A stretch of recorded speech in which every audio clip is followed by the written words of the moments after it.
اللہم اغفر لی، اللہم اغفر لی، یہ پڑھنے کی عادت بنائیں، ٹھیک ہے؟ اور اس کے معنی بھی ہمیں پتا ہونا چاہیے کہ یا اللہ مجھے بخش دے، یا اللہ مجھے بخش دے. اور سبحان اللہ ہو سکے تو استغفار کے اور بھی الفاظ ہیں، استغفر اللہ، استغفر اللہ. ہمارے شجرہ قادریہ طاریہ میں سید الاستغفار لکھا ہے، وہ پڑھنے کی عادت بنائیں. کم از کم 100 بار تو دن میں استغفار کریں نا. اے کاش کہ ہم استغفار کرنے والے بن جائیں. اور آپ کو شاید پتہ نہیں ہے، استغفار جہاں گناہوں کی معافی ہے نا، وہاں یہ بہت سارے مسائل کے حل کی کنجی بھی ہے. آپ اگر پرابلم میں ہیں، روزی کے مسائل ہیں، اولاد نہیں ہو رہی ہے، یا کوئی بھی پرابلم ہے، واقعہ سنیے. حضرت امام حسن بصری رحمۃ اللہ تعالی بہت بڑے بزرگ ہیں. ایک شخص آیا، آ کر کہتا حضور بارش نہیں ہو رہی ہے، قحط کی پوزیشن آ گئی ہے، بارش نہیں ہو رہی، دعا فرمائیں، کو وظیفہ عطا فرمایا. آپ نے فرمایا استغفار. وہ چلا گیا. اچھا، ایک بزرگ بیٹھے تھے ان کے پاس، حضرت ربیع بن صبیح رحمۃ اللہ، وہ دیکھ رہے تھے. دوسرا بندہ ہے، کہتا حضور تنگ دستی ہے، کاروبار میں ڈاؤن ہے، رزق میں تنگی ہے. آپ نے فرمایا استغفار. پھر تیسرا شخص آیا، کہتا حضور اولاد نہیں ہوئی ہے، حصول اولاد کے لیے آپ وظیفہ لینا ہے. فرمایا استغفار کرو. چوتھا بندہ آیا، وہ کہتا ہے کہ حضور میرے باغ میں، فصلوں میں پیداوار کی کمی ہے. فرمایا استغفار کرو. حضرت ربیع بن صبیح کہتے ہیں حضور پہلا بندہ الگ پرابلم لے کر آیا، دوسرا الگ، تیسرا الگ، چوتھا الگ، چاروں کو ایک ہی دوائی، چاروں کو ایک ہی وظیفہ، استغفار استغفار. ہائے ہائے، بڑوں کی بڑی بات ہے. قرآن میں بھی پڑھتا ہوں، قرآن آپ بھی پڑھتے ہیں، مگر دیکھو اللہ والے کیسے پڑھتے ہیں. کیا خوبصورت جواب دیا آپ نے.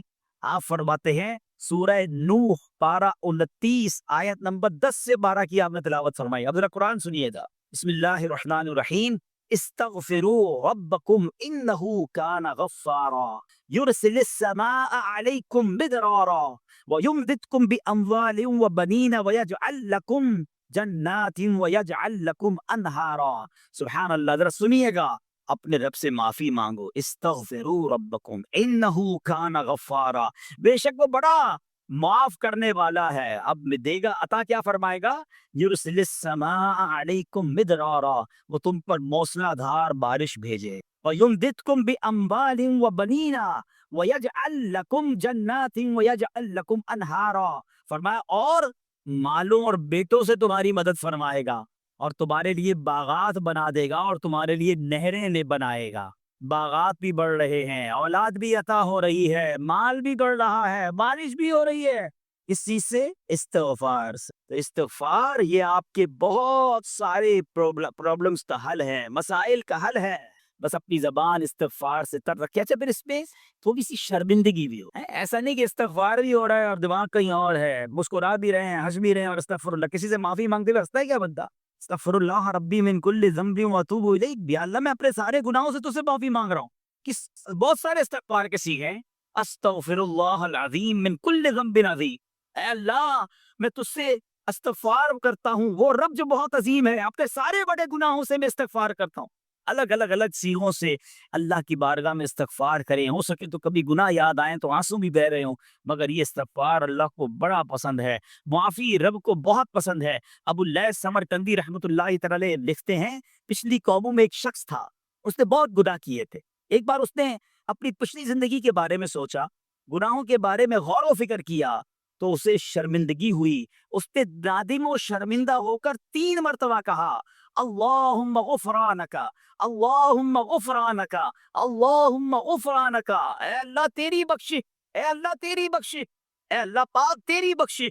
اسی لمحے اس کو موت آ گئی اور اللہ پاک نے اس کی بخشش فرمائی. آئیے ہم بھی پڑھ لیتے اللہم غفرانک، اللہم غفرانک، اللہم غفرانک. استغفار کرنا، توبہ کرنا، گناہ یاد کر کے شرمندہ ہونا، یہ اللہ کو کتنا پسند ہے. ایک سبحان اللہ، اس کے بارے میں چند برکتیں آپ کو بیان کرتا ہوں. بڑی عظیم برکت یہ ہے کہ اس کی بدولت بندے کا تنگی اور غم دور ہو جاتا ہے. حدیث پاک میں ہے جو ہمیشہ استغفار کرتا رہے، اللہ پاک اس کے لیے ہر تنگی سے نکلنے کا راستہ بناتا ہے، ہر فکر و غم سے اسے خلاصی عطا فرماتا ہے. اس کی ایک برکت یہ بھی ہے کہ ایسے بندے کو اللہ پاک غیب سے رزق عطا فرماتا ہے. حدیث پاک میں ہے استغفار کرنے والے کو اللہ وہاں سے رزق عطا فرماتا ہے جہاں اس کا گمان بھی نہیں ہوتا ہے. اتنی مہنگائی ہے، اتنی مشکلیں ہیں، اتنی تنگی ہے، لوگ قرضے میں ہیں، کبھی ادھر جاتے ہو کبھی ادھر جاتے ہو. ارے بھائی سب کے پاس جاتے ہو، رب کے پاس کیوں نہیں جاتے؟ استغفار کرنا شروع کر دو، فرمایا ادھر سے روزی دے گا، جہاں تمہارا گمان بھی نہیں جائے گا۔ اس کی برکت سے اللہ پاک دلوں کے زنگ کو دور فرماتا ہے۔ مولا علی شیر خدا کرم اللہ تعالی وجہ الکریم کی شان بھی بڑے پیارے انداز میں سیکھنے کو ملے گی۔ حضرت علی بن ربیعہ رحمۃ اللہ تعالی فرماتے ہیں، ایک مرتبہ مسلمانوں کے چوتھے خلیفہ حضرت علی المرتضیٰ شیر خدا کرم اللہ تعالی وجہ الکریم سواری پر سوار ہوئے، مجھے اپنے پیچھے بٹھا اور حرا نامی علاقے کی طرف چل رہے تھے، چل پڑے۔ چلتے چلتے آپ نے آسمان کی طرف نظر اٹھایا اور پھر پڑھا، اے اللہ پاک میرے گناہ بخش دے، بے شک تیرے سوا کوئی گناہوں کو بخشنے والا نہیں ہے۔ کیسی پیاری التجا ہے، تو نہیں بخشنا یا اللہ، تیرے سوا کون ہے، تیرے سوا گناہوں کو بخشنے والا کوئی نہیں ہے۔ حضرت علی بن ربیعہ فرماتے ہیں، یہ پڑھنے کے بعد مولا علی شیر خدا میری طرف دیکھے اور مسکرائے۔ مجھے بڑی حیرانی ہوئی، میں نے پوچھا کہ اے امیر المومنین، آپ نے پہلے استغفار کیا، اپنے گناہوں کی معافی مانگی، پھر آپ میری طرف دیکھ کر مسکرائے، اس میں راز کیا؟ مولا علی شیر خدا کرم اللہ تعالی وجہ الکریم فرماتے ہیں کہ اپنے پرانا ایک واقعہ سنانے لگے، اپنی ماضی کی یاد تازہ کرنے لگے، فرمانے لگے ایک مرتبہ پیارے آقا مکی مدنی مصطفیٰ صلی اللہ تعالیٰ علیہ وسلم سواری پر تشریف فرما ہوئے اور مجھے اپنے پیچھے بیٹھنے کا شرف عطا فرمایا۔ مولا علی کو پیچھے بٹھایا نبی پاک نے اپنی سواری، اور ہم اسی جگہ یعنی حرا کا جو علاقہ ہے اسی طرف آ رہے تھے، اور چلتے چلتے میرے آقا علیہ الصلوۃ والسلام نے آسمان کی طرف نگاہ اٹھائی اور فرمایا اللہم اغفر لی ذنوب انہ لا یغفر الذنوب احد غیرک، اے اللہ میرے گناہ بخش دے، بے شک تیرے سوا کوئی گناہوں کا بخشنے والا نہیں ہے۔ پھر نبی پاک علیہ الصلوۃ والسلام میری طرف دیکھ کر مسکرائے، اے ربیعہ میں نے بھی وہی سوال کیا جو آج تم نے سوال کیا تھا، علی بن ربیعہ نے سوال کیا تھا نا کہ آپ مسکرائے کیوں ہیں؟ نبی پاک علیہ الصلوۃ والسلام سے مولا علی نے سوال کیا کہ حضور آپ نے پہلے استغفار کیا پھر آپ مسکرائے، تو نبی پاک علیہ الصلوۃ والسلام نے فرمایا اے علی، جب بندہ اللہ پاک سے گناہوں کی معافی مانگتا ہے، اللہ پاک اس بندے سے خوش ہو کر مسکراتا ہے، بس اللہ پاک کے اسی مسکرانے کی وجہ سے میں مسکرایا۔ اچھا، اس پر بات کرتے ہیں کہ استغفار کتنی کمال کی چیز ہے، اللہ کی کتنی پسند کی چیز ہے، مگر ذرا کمال تو دیکھیے مولا علی شیر خدا کا کہ آپ نے ایگزیکٹلی وہی پورا سینیریو کریٹ کیا، وہ پورا منظر آپ نے خود کریٹ کیا، بنایا کہ اسی طرح پیچھے سواری پر علی بن ربیعہ کو بٹھایا، اسی وادی میں لے کر گئے، اسی وادی میں جا کر آسمان کی طرف نگاہ بھی کی اور وہی الفاظ دہرائے جو نبی پاک نے دہرائے۔ الفاظ دہرانے کے بعد حضرت علی بن ربیعہ کو مولا علی دیکھ کر مسکرا بھی رہے ہیں، اور کمال دیکھیں علی بن ربیعہ سوال بھی وہی کر رہے ہیں اور میرے شیر خدا جواب بھی وہی عطا فرما۔ ہائے ہائے کیسا نبی پاک سے محبت کا انداز ہے، ایچ اینڈ ایوری سٹیپ، ایک ایک قدم تو صحابہ فالو کیا کرتے، ہمارے اسلاف فالو کیا کرتے ہیں۔ مسکرایا بھی نبی پاک نے جس مقام پر، جس انداز میں، وہ وہاں جا کر ویسے ہی مسکرا رہے ہیں، گویا یہ بتا رہے ہیں یہ نہ پوچھو میں کیا کر رہا ہوں، کسی کی ادا کو ادا کر رہا۔ ایک صحابہ کرام پتہ ہے مقامات ڈھونڈا کرتے تھے کہ کہاں کہاں میرے آقا نے نمازیں ادا کی، کہاں قیام کیا، سفر میں کہاں پڑاؤ ڈالا، ہم بھی ایگزیکٹلی اسی طریقے سے سفر کریں، وہی پڑاؤ ڈالیں، وہی نوافل ادا۔ اللہ اکبر۔ اور آج ہمیں پتہ چل جائے کہ یہ سنت ہے تو جواب کیا ملتا ہے؟ بھائی سنت ہی ہے نا، فرض تو نہیں ہے۔ امام صاحب سے اور مولوی صاحب سے اور علماء سے لوگ آ کے یہی سوال کر رہے ہیں حضرت گناہ تو نہیں ملے گا، سنت ہی ہے نا تو مسئلہ تو نہیں چھوڑنے۔ اللہ کے بندو سنت کو اتنا نارمل لے لیا، اب تو نیا طبقہ بن گیا، کہتے ہیں بھائی نماز میں فرض پڑھ لو، بڑی بات ہے، کیا پڑھنا، سنت ہے کوئی ضروری نہیں ہوتی۔ کہاں سے آگے لوگ جو نبی پاک کی سنت سے میں دور کرنے کی بات کرتے، عاشق رسول کے لیے اس سے بڑی کیا بات ہے کہ پتہ چل جائے یہ نبی پاک کی سنت ہے۔ میرے آقا فرماتے من احب سنتی فقط احبنی، جس نے میری سنت سے محبت کی وہ ایسا ہے جیسے اس نے مجھ سے محبت کی۔ اور آگے سنو، فرماتے ومن احبنی کان معی فی الجنہ، جس نے مجھ سے محبت کی وہ جنت میں میرے ساتھ ہوگا۔ ارے سنت پر عمل کرنا تو جنت میں جانے، اور وہ بھی نبی پاک کے ساتھ جانے والا راستہ۔ لوگ کہتے سنت ضروری نہیں، اللہ سلامت رکھے میرے پیر و مرشد، اللہ سلامت رکھے دعوت اسلامی کو، قدم قدم پر سنتوں کی بات دعوت اسلامی والے کرتے ہیں۔ یقیناً کچھ لوگوں کو پرابلم ہوتی ہے، یار اتنی سنتوں کی بات، تمہارا بیان بھی سنتوں بھرا بیان، مدنی حقہ بھی سنتوں بھرا، تو جناب ہر جگہ سنت کی بات۔ ارے غلام آقا کے طریقے کی بات نہ کرے تو کس کی بات کرے؟ ارے مولا علی کو تو دیکھو یار مولا علی شیر خدا، ہم پنجتن کے غلام ہیں، اہل بیت سے محبت کرتے ہیں، صحابہ سے پیار کرتے ہیں، ان کو دیکھیے نا، ایک ایک قدم کو، ایک ایک طریقے کو، ایک ایک انداز کو فالو کیا کرتے تھے. آپ کو پتا ہے حضرت ابوبکر صدیق رضی اللہ عنہ کا وصال کا دن آنے والا تھا. آپ کو آخری گھڑیاں تھیں. آپ نے اپنی صاحبزادی بی بی عائشہ صدیقہ رضی اللہ تعالیٰ عنہا سے پوچھوایا ذرا یہ تو بتاؤ نبی پاک کا جو وصال کا دن تھا وہ دن کون سا تھا؟ وصال کے وقت کپڑے کیا پہنے تھے ہیں؟ یعنی ایک ایک بات کی معلومات لے رہے ہیں. تمنا یہ ہے کہ نبی پاک جس دن دنیا سے پردہ فرمایا اس سنت پر بھی عمل ہو جائے، میرا انتقال بھی اسی دن ہو جائے. آپ غور کریں کتنی باریکی سے پیارے آقا علیہ السلام کو صحابہ کرام اہل بیت اطہار فالو کرتے تھے. اور آج پتہ نہیں کیا ہو گیا. سن لو ابھی تھوڑے دنوں بعد انشاءاللہ حاجی حج کو جائیں گے. اللہ مجھے اور آپ کو بار بار حج کی سعادت عطا فرمائے. حج کے دنوں میں ایک ہی سوال ہوتا ہے، مینا کی راتیں سنتی ہے نا، نہ گزاریں تو حضرت کوئی دم تو نہیں ہو جائے گا. تمہیں صرف دم کی فکر ہے، گئے کس لیے حج پہ؟ میرے آقا نے اگر خیموں میں مینا کے میدان میں رات گزاری تو عاشق رسول کے لیے تو اس سے بڑی راتیں کون سی ہوں گی.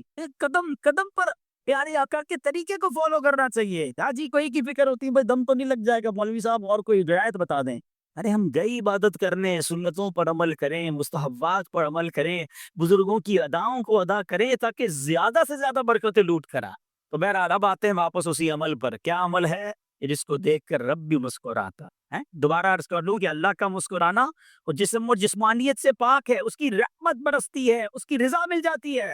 اور وہ کس بات پر رضا ملتی ہے کہ جب بندہ اللہ سے معافی مانگتا ہے تو اللہ اس کے معافی مانگنے پر بہت راضی ہو جاتا ہے. سبحان اللہ. اللہ پاک ایسے بندے سے بہت خوش ہوتا ہے کہ وجہ پتہ کیا ہے؟ وہ فرماتا دیکھو میرا بندہ جانتا ہے کہ اس سے گناہ ہوا ہے اور یہ بھی جانتا ہے کہ میرا مالک بخشنے والا. اللہ کی رحمت سے مایوس نہیں ہونا ہے. گناہ ہو گیا اب فوراً توبہ کرنا ہے، استغفار کریں. سبحان اللہ.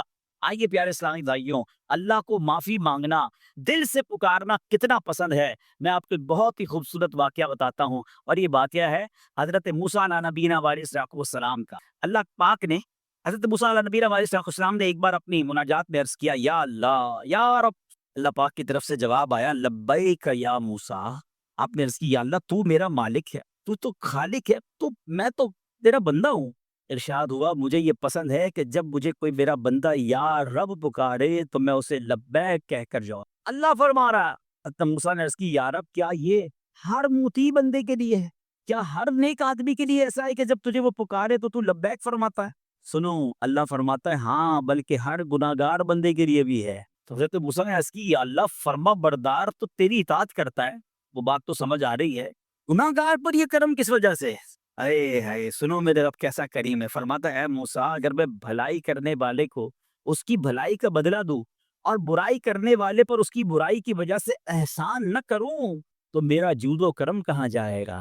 اللہ فرماتا ہے میرا پھر کرم میری رحمت کس لیے ہے؟ برائی کرنے والا بھی گناہ کرنے والا بھی مجھے پکارتا ہے، میں اسے بھی لبیک کہہ کر جواب دے. حضرت موسیٰ علیہ نبینا علیہ السلام کو ایک بار وہی نازل ہوئی کہ اے موسیٰ فلاں علاقے میں جاؤ، ہمارا ایک نیک بندہ اس کا انتقال ہو گیا ہے، جا کے اس کو غسل دو، اس کو کفن دو اور اس کا جنازہ. حضرت موسیٰ وہاں پہنچ گئے اور جب وہاں جا کر آپ نے لوگوں سے کہا کہ مجھے فلاں بندے کے پاس لے جاؤ جس کا انتقال ہوا ہے، مجھے غسل دینا ہے، کفن پڑھنا ہے، جنازہ پڑھنا ہے. لوگوں نے کہا حضرت یہ تو زمانے کا گناہگار بڑا بےہودہ بڑا بدکار شخص تھا، آپ کو رب کا حکم تھا، آپ نے غسل بھی دیا، کفن بھی پہنایا، جنازہ بھی پڑھا، پھر رب کی بارگاہ میں عرض کی مولا بندے تو یہ کہہ رہے ہیں یہ تو بہت برا آدمی تھا، تو نے مجھے بھیجا اور فرمایا تیرا پیارا بندہ، میں نے جنازہ بھی پڑھ دیا، غسل اور کفن بھی دیا. اب ذرا آپ سوچیں کہ کسی کا جنازہ حضرت موسیٰ پڑھ دیں تو اس کی تو بخشش کا تو کوئی مسئلہ ہی کوئی نہیں نا، وہ تو اللہ کے نبی جس کا جنازہ پڑھے غسل دے تو یا اللہ تو نے ایسا انتظام فرما دیا. رب کریم کی طرف سے پتہ ہے کیا جواب آتا ہے؟ اللہ فرماتا ہے اے موسیٰ بندے سچ کہتے ہیں، یہ بندہ واقعی بڑا گناہگار تھا. جو علاقے والے شہر کے لوگ کہہ رہے ہیں نا ٹھیک کہہ رہے ہیں، یہ بندہ تھا ہی ایسا. اللہ جب اتنا گناہگار تو اتنی بڑی مہربانی کس وجہ سے؟ ارشاد ہوا اے موسیٰ اس بندے نے مرنے سے پہلے مجھ سے 5 کلمات کے ذریعے بات کی، مناجات کی، مجھے پکارا، 5 سینٹنس تھے، 5 کلمے تھے، اور اے موسیٰ اس کی وجہ سے میں نے اس کی مغفرت فرما دی. حضرت موسیٰ کہتے ہیں یا اللہ وہ 5 کلمے تو بتا دے، وہ 5 کیسے جملے تھے کہ علاقے میں سب سے مشہور بدکار اور اس کا انتقال ہو تو رب مغفرت بھی فرمائے اور اپنے نبی کو فرمائے جا کے جنازہ پڑھو گا. تو آپ نے کہا یا اللہ وہ 5 کلمات بتا دے. اب ذرا یہ 5 کلمات سنیے گا. ایکچولی جو بات سمجھنی ہے نا، استغفار ہے کیا، معافی مانگنا ہے کیا، توبہ کیا ہے، اللہ فرماتا نا کہ ہم نے سنا کہ جو بندہ اللہ سے استغفار کرتا ہے اللہ اسے دیکھ کر مسکراتا ہے، کی وجہ یہ کہ بندہ رب کی بارگاہ میں اپنے آپ کو سرنڈر کرتا، اپنے گناہ یاد کرتا ہے، اپنی اپنی کم مائگی کا اظہار کرتا ہے۔ وہ کہتے ہیں نا الندم التوبہ، شرمندگی توبہ ہے۔ شرمندہ ہو جائے نا انسان، دنیا میں پتہ ہے کیا معاملہ ہے، ہم کسی عدالت میں جا کر کہہ دیں ہمیں جرم بھی ہے، اقبال جرم، ٹھیک ہے، تو کیا ہوتا ہے، جج کہتا ہے پھر اس کو گرفتار کرو اور سزا سناؤ، بندہ خود ہی مان رہا ہے، گواہوں کی ضرورت کیا ہے؟ دنیا کی عدالت میں اقبال جرم پر سزا ملتی ہے، میرے رب کی رحمت کی عدالت دیکھو، بندہ وہاں جا کر اقبال جرم کرے، شرمندہ ہو جائے، معافی مانگ لے، اللہ اس کے سارے گناہ معاف فرمائے۔ یہ فرق ہے دنیا والوں میں اور رب کی عدالت میں، سبحان اللہ۔ وہ حضرت موسیٰ کہتے ہیں یا اللہ وہ 5 کلمے بتا، اور بتائے گئے تو وہ 5 کلمے سنیے گا ذرا۔ وہ بندہ کہتا ہے مرنے سے پہلے اے رب تو جانتا ہے میں نیکوں سے محبت کرتا ہوں اگرچہ خود نیک نہیں ہوں، یا رب تو جانتا ہے میں فاسقوں سے بغض رکھتا ہوں اگرچہ میں خود فاسق، سمجھ رہے بات؟ اے اللہ نیکوں سے پیار کرتا ہوں، مجھے پتا ہے میں خود نیک نہیں ہوں، میں گناہ گاروں سے نفرت کرتا ہوں حالانکہ میں خود بھی گناہ گار ہوں، کہیں بھی اپنی بڑائی نہیں ہے، میں گناہ گار، میں بدکار، مگر اللہ میں پیار کرتا ہوں نیک لوگوں سے۔ تیسرا جملہ کیا تھا، یا رب اگر مجھے معلوم ہو جائے کہ میرے جنت میں داخل ہونے سے تیری ملکیت میں کوئی کمی آ جائے گی تو اللہ میں تجھ سے پھر جنت کا سوال کرنا چھوڑ دوں، مجھے یہ پتا ہے یا اللہ تو نے مجھے جنت میں داخل کیا نا، تیری جنت میں کوئی کمی نہیں آئے گی، بہت بڑی ہے، اب مجھے داخل بھی کرنے سے تیرا کچھ نہیں جائے گا، اگر کچھ جاتا ہوتا تو یا اللہ میں جنت تیرے سے مانگنا چھوڑ دیتا۔ چوتھا جملہ کیا ہے، اے رب اگر مجھے معلوم ہو جائے کہ مجھے جہنم میں داخل کرنے سے تیری ملکیت میں اضافہ ہو جائے گا تو میں پھر جہنم سے پناہ نہیں مانگی، یعنی اگر تو تیرے ملک میں تیری شان میں اضافہ ہو رہا ہے مجھے جہنم میں ڈالنے سے، پھر تو میں نہیں کہوں گا تجھے کہ جہنم سے نکال، مگر مجھے پتا ہے تو پہلے ہی مالک ہے، تو پہلے ہی خالق ہے، سب کچھ تیرا ہے، مجھے جہنم میں ڈالنے سے تیری کوئی ملکیت میں اضافہ نہیں ہونا۔ اور آخری بات کیا کہتا ہے، یا رب اگر تو مجھ پر رحم نہ کرے گا تو پھر کون ہے؟ اللہ فرماتا ہے اے موسیٰ میں نے اس پر رحم کیا، یہ میرے کرم کے لائق تھا، میرے کرم کے لائق نہیں تھا کہ میں اسے ناکام لوٹا دیتا، جب اس نے یہ کلمات کہے تو میں نے اسے درگزر فرمایا، اس کی مغفرت فرما دی اور میں ہی بخشنے والا مہربان۔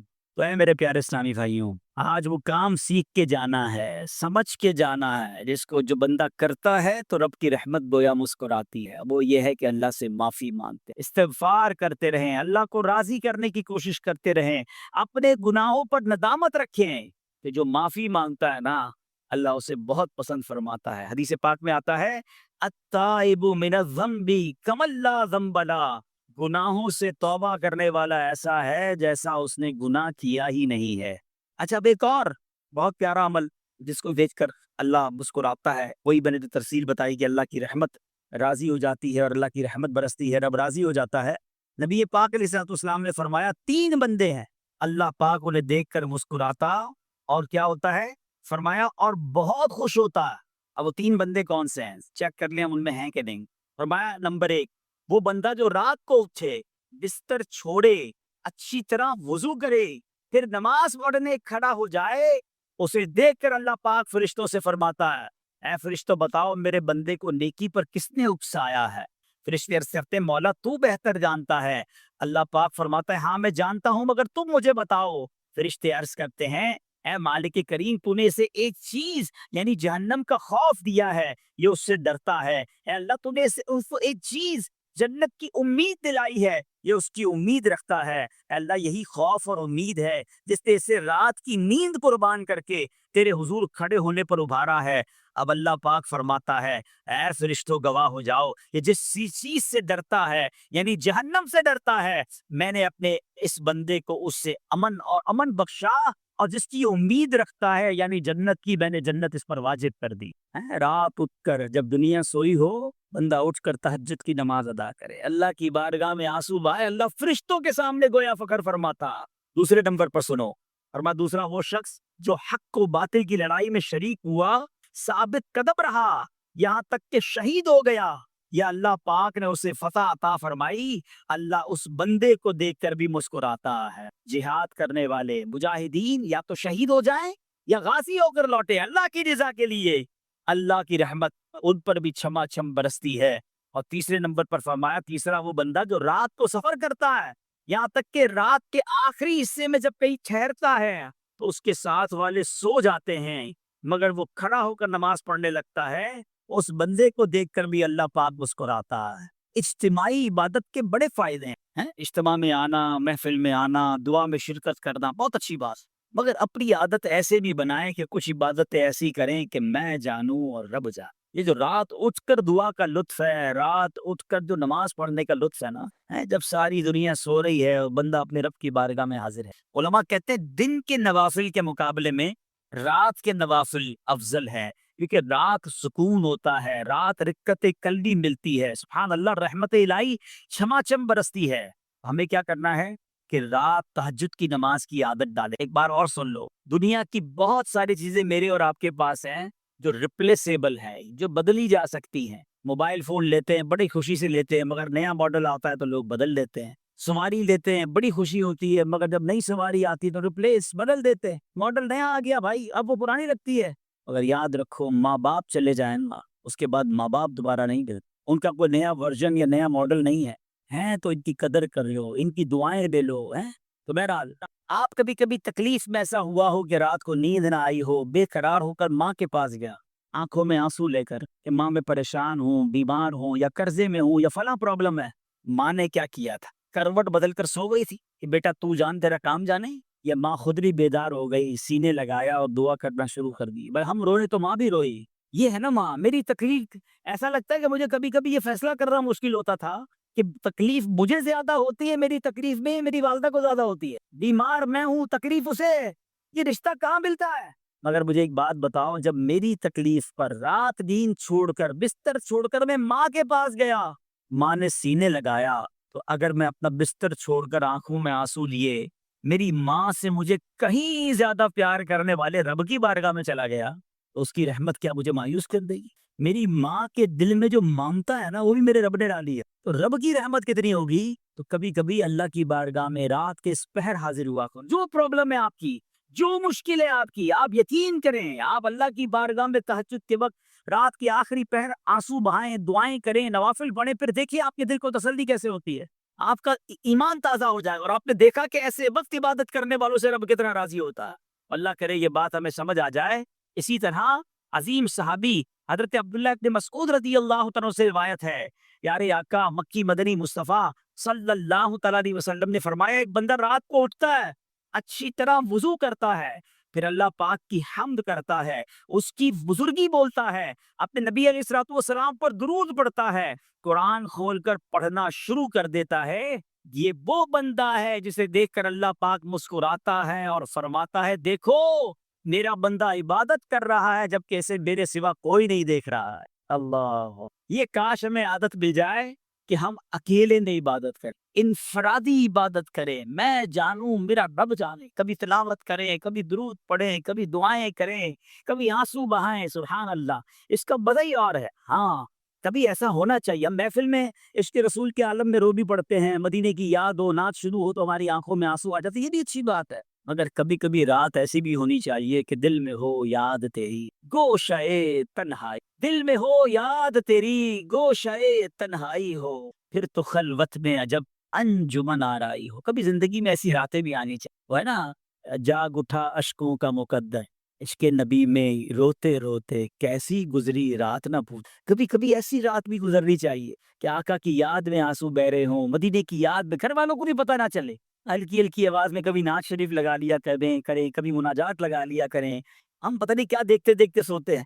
کاش انہی تصورات میں آنکھیں بند ہوں کہ میں سو جاؤں یا مصطفیٰ کہتے کہتے، میں سو جاؤں یا مصطفیٰ کہتے کہتے، کھلے آنکھ صلی اللہ کہتے۔ جو مدینے کے تصور میں سوتے ہیں نا، پھر خواب میں زیارت بھی کر لیتے ہیں۔ خواب کا ایک فنامنا یہ بھی ہے، آپ جس چیز کے بارے میں سوچتے ہوئے سوتے ہیں نا، عموماً گندی باتیں دیکھ کر، گندی چیزیں دیکھ کر سوتے، پھر ایسے ڈراؤنے خواب بھی آتے، انہیں ٹینشن بھی آتی، فلموں میں بھی باردار دیکھی، خواب میں بھی لڑائی جھگڑے دیکھ رہی۔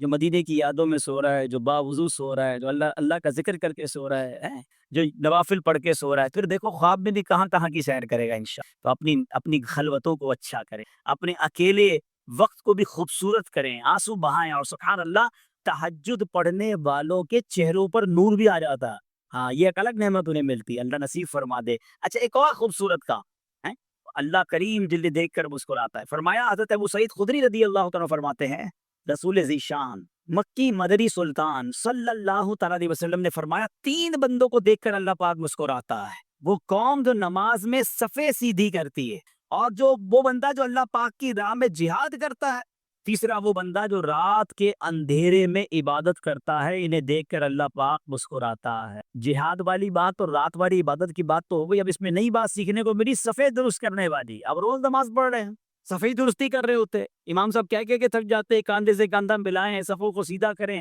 صفوں کو سیدھا کرنے والوں کو دیکھ کر رب کی رحمت مسکراتی ہے، رحمت برستی ہے۔ اب یہ کتنا آسان کام ہے، مگر اس کی طرف بھی توجہ نہیں ہوتی ہے۔ یاد رکھیے کہ صفیں سیدھی کرنا یہ بڑی نیکی ہے، اور اللہ کرے کہ ہم اس پر عمل کرنے والے بنیں۔ اور صفیں درست نہ کرنا ترک واجب، ناجائز اور گناہ ہے۔ سیدھی صفیں نہیں کرتے، نہیں ناجائز کرتے ہیں، گناہ کرتے ہیں۔ صف درست نہ کرنے سے نماز ناقص رہ جاتی ہے۔ اور یہ بعض اوقات لوگ کہتے ہیں یار ہمیں اس نماز میں وسوسے بہت آتے ہیں، روایتوں میں آتا ہے صف درست نہ کرنا نماز میں وسوسے آنے کا سبب ہے۔ صفیں ٹھیک نہیں ہوں گی نا، عجیب عجیب سی باتیں دماغ میں آئیں گی۔ کیوں؟ حدیث پاک میں آتا ہے شیطان تمہارے درمیان بھیڑ کے بچے کی طرح گھس جاتا، شیطان صفوں میں گھس جاتا ہے۔ صف سیدھی نہ کرنے میں چہرہ بگڑنے کا اندیشہ ہے۔ اے ہائے، اب ذرا غور کر لیجیے یہ کتنا ضروری ہے۔ قرآن کریم میں ایک سورت ہے سورہ صافات، اس مبارک سورت کی پہلی آیت میں اللہ پاک نے فرمایا بس صافات صفا، ان کی قسم جو باقاعدہ صفیں باندھے ہوئے ہیں۔ حضرت عبداللہ ابن مسعود فرماتے ہیں یہاں صفیں باندھنے والوں سے مراد فرشتے ہیں۔ حضرت جابر بن سمورہ رضی اللہ تعالیٰ عنہ فرماتے ہیں ایک دن پیارے آقا مکی مدنی مصطفیٰ صلی اللہ تعالیٰ علیہ وسلم تشریف لائے اور فرمایا تم ایسے صف کیوں نہیں بناتے جیسے فرشتے صفیں بناتے ہیں؟ ہم نے عرض کی یا رسول اللہ صلی اللہ تعالیٰ علیہ وسلم فرشتے کیسے صف بناتے ہیں؟ فرمایا پہلے اگلی صف مکمل کرتے ہیں اور خوب مل کر کھڑے ہوتے ہیں۔ سبحان اللہ، مبارک ہو ان مسلمانوں کو جو صفیں سیدھی کرتے ہیں، اچھی طرح کاندھے سے کاندھا ملاتے ہیں، گویا یہ فرشتوں کا کام کر رہے ہیں، فرشتوں والا کام کر رہے ہیں۔ تفسیر طبی میں ہے فاروق اعظم رضی اللہ عنہ کا یہ معمول تھا، جب نماز پڑھانے لگتے تو نمازیوں کو فرماتے صفیں سیدھی کر لو، اے فلاں ذرا آگے ہو جاؤ، اے فلاں ذرا پیچھے ہو جاؤ۔ پھر فرماتے بے شک اللہ پاک تمہیں فرشتوں کی طرح دیکھنا پسند فرماتا ہے۔ تو صفیں سیدھی رکھنا یہ فرشتوں کا انداز ہے، اور اللہ کی رحمت خوب برستی ہے، گویا رب مسکراتا ہے انہیں دیکھ کر۔ تو اے میرے پیارے اسلامی بھائیوں، اور بھی بہت سارے کام ہیں جس کو دیکھ کر، جن کو کرنے سے اللہ کی رحمت چھما چھم برستی ہے۔ بہرحال جب نے 3-4 باتیں سنی ہیں، آج سے اس کو نیت کر لیتے ہیں کہ خوب اللہ کی بارگاہ میں ہم استغفار کریں گے، اپنے گناہوں پر معافی مانگیں گے۔ انشاءاللہ راتوں کو اٹھ کر جب لوگ سو رہے ہوں گے اللہ کی بارگاہ میں عبادت کریں گے۔ اسی طرح فرمایا کہ صفوں کو درست کریں گے، اور انشاءاللہ رب کی بارگاہ سے خوب رحمتیں لوٹیں گے۔ اے میرے پیارے اسلامی بھائیوں، یہ سب کب ہو سکے گا؟ کہ جب ہم اچھے ماحول میں رہیں گے۔ تہجد تو جب پڑھیں گے نا، جب پہلے فرض پڑھیں گے، جس کی فرضی قضا ہو رہی ہے تو اس کو تہجد کی باری کب آئے گی؟